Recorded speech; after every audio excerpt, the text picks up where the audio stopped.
Hello, thank you for your interest in Xwall. My name is Peter and I'm a support specialist with Ceratech. We're selling and supporting Xwall for about 12 years in the United States and pretty well all over the world.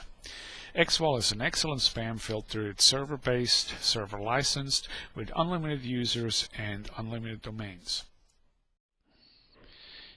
Information about Xwall can be found on many of our sites. Particularly, two sites are dedicated to Xwall. That would be xwall.net and xwall.us. On xwall.us you'll also find our forum, which answers a lot of your questions and you may ask new ones. Xwall is a very compact program. It's written in C. Downloading literally takes seconds. Once downloaded, simply execute the file. We recommend leaving it pointed to the default directory, and installs in seconds as well.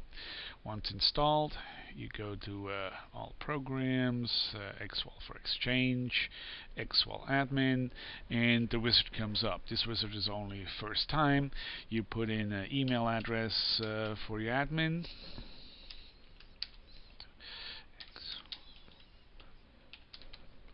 Okay. Usually nothing to add to this page. We go with moderate spam blocking, and we add all the domains your exchange is responsible for.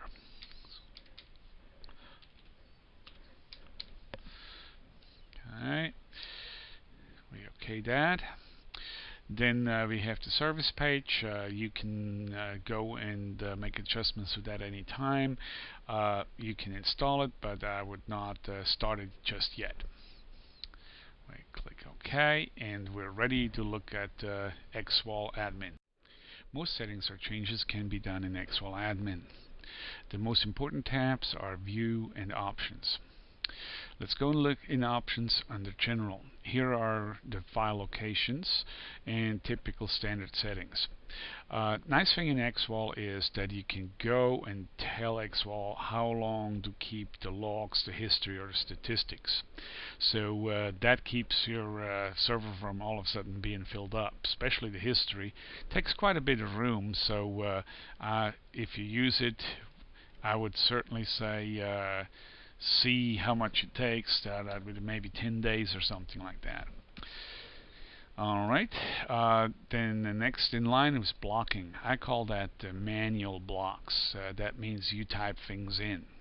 For instance, you want to block exe files and such, so you go and set the blocks. We do offer add common, or in this case add unsafe. That adds all the extensions we consider unsafe. The same thing is true for subjects. You could add common. However, depends on your business. If you're a bank, you might not want to block mortgage. Same thing is true with text. One thing to note, if you go and type in text, for instance EI, that means anything with EI in there is now blocked. So obviously it's probably not what you had in mind. So to make that a word, you put in a space in front and back. Headers, you might want to go and block some mass mailer which puts in a header. Country, you could go and block an individual country, in this case Afghanistan.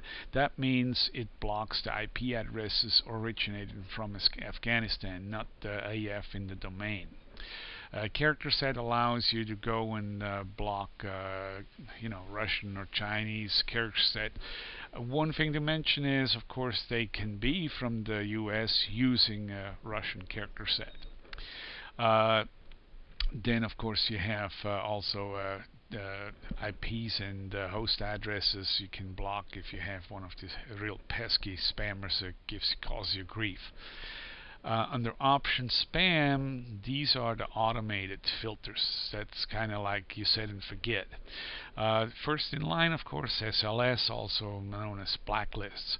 Xwall can add the common ones used, which are quite reliable.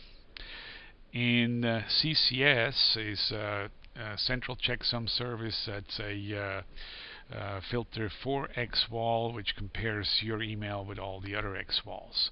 Gray listing, very popular, blocks a lot of spammers simply because they don't resend their emails. Base, popular one time, not quite as popular today, but Xwall is an assortment of filters, not a single one, so it still contributes to the overall picture. Heuristic, also known as Spam Assassin, it's a penalty system. Say a fake MX gives you 10 penalty, no subject 10 penalty points, and so on until it hits your limit. SPF, up and coming filter, especially recommended to at least block the fail results. And at the same time, we urge you to go and add a DNS text record, SPF record to your DNS as well. SURBL, a very nice filter, very low false positives. It goes and looks for links to spammer sites. Backscatter, it can distinguish between real NFR and the ones which use your fake email addresses to bounce off other servers. Of course, with all these filters, we want to make sure we do not lose good email. And we can offer a whitelist, an automated whitelist. So if John at yourdomain.com sends an email to Tom at hisdomain.com, it will automatically add Tom at hisdomain.com to the whitelist.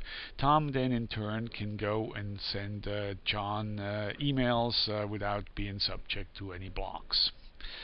Also nice things I like to use are, for instance, subjects.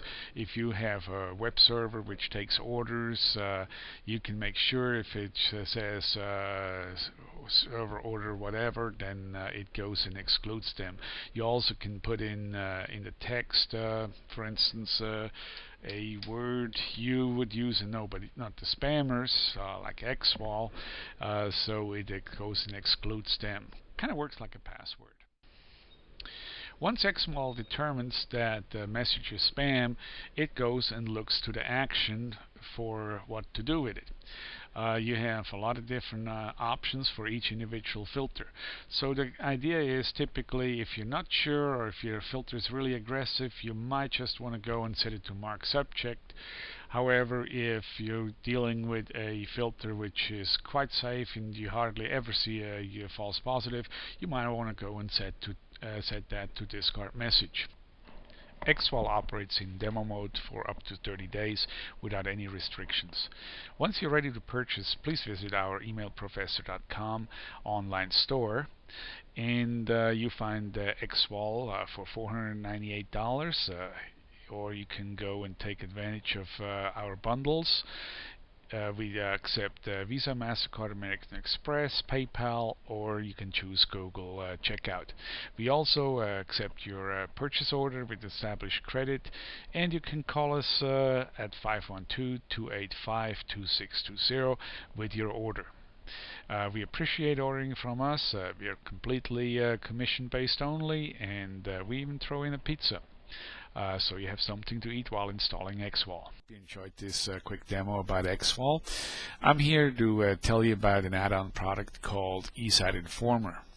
eSite Informer sends you a daily admin report which shows you how much spam and how much email the company received. It also shows you the individual users, how much they received in spam or email.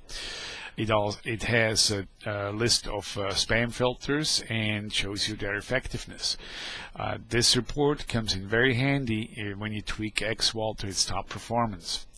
In addition, eSite Informer also can send out user reports. These reports show the individual users the messages Xwall blocked in the past time period, which is typically 24 hours. If they spot something they like to retrieve, they can do so.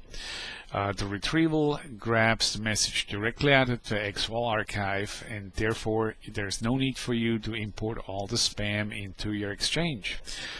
This is not a small thing, since 80% of your email probably is spam, and that is a huge load on your mail store. So have a look at eSite Informer, and I'm sure you like what you see. Thank you.